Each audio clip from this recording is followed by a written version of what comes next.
एक बार एक महात्मा जंगल में अपनी साधना में लीन थे। कुछ समय बाद उनकी आंख खुली तो क्या देखते हैं, चार सुंदर लड़कियां उनके सामने खड़ी है। महात्मा जी ने उन युवतियों से कहा कि तुम लोग कौन हो और इस बियावान जंगल में क्यों खड़ी हो और कहाँ रहती हो। बाबा जी की बातें सुनकर युवतियां बोली, हम यहीं पर आपके साथ रहती हैं। तो बाबा जी बोले, मैंने तो आज ही तुमको देखा है और अनेकों वर्ष से मैं यहाँ साधना रत हूँ। इस दरमियान कोई भी मनुष्य, स्त्री या पुरुष मुझे नजर नहीं आए। मुझे खुलकर साफ साफ बताओ तुम कौन हो और मेरे पास कहाँ रहती हो। उनमें से एक बोली, बाबा मैं बुद्धि हूँ और मेरा निवास मस्तिष्क में है, मैं वहीं रहती हूँ। दूसरी बोली, हे महात्मा, मेरा नाम लज्जा है और मेरा निवास स्थान आंखें है, मैं आपकी आंखों में निवास करती हूँ। अब तीसरी भी बोल पड़ी, हे साधु, मेरा नाम दया है, मैं हृदय में निवास करती हूँ, अर्थात मैं आपके हृदय में वास करती हूँ। अब चौथी का नंबर था।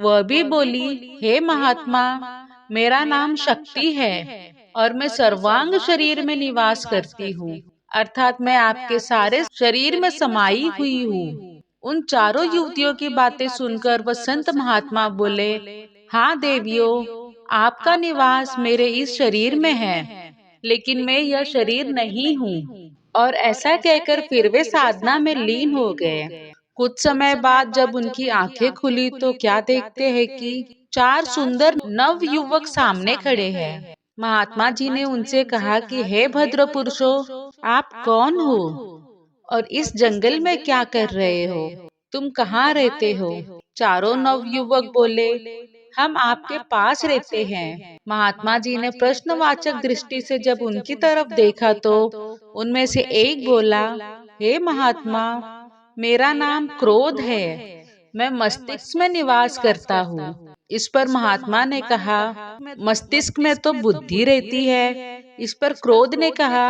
हे महात्मा, जब मैं आता हूँ तो बुद्धि चली जाती है, अर्थात क्रोध के समय बुद्धि नष्ट हो जाती है। अब दूसरा युवक बोला, हे महात्मा, मेरा नाम काम है, मेरा निवास स्थान आंखों में है। इस पर महात्मा बोले, आंखों में तो लज्जा रहती है। हाँ, आपने ठीक कहा, जब मैं आ जाता हूँ तो लज्जा शर्म चली जाती है और मनुष्य माँ बहन पत्नी की पहचान खो देता है। तीसरे भद्र पुरुष ने कहा, महात्मा, मेरा नाम लोभ है, मैं हृदय में निवास करता हूँ, परंतु हृदय में तो दया निवास करती है, फिर तुम कैसे। महात्मा बोले। इस पर लोभ ने कहा, जब मैं आ जाता हूँ तो दया दूर चली जाती है। अब चौथे की बारी थी। उसने कहा, मेरा नाम मोह है, मैं संपूर्ण शरीर में निवास करता हूँ।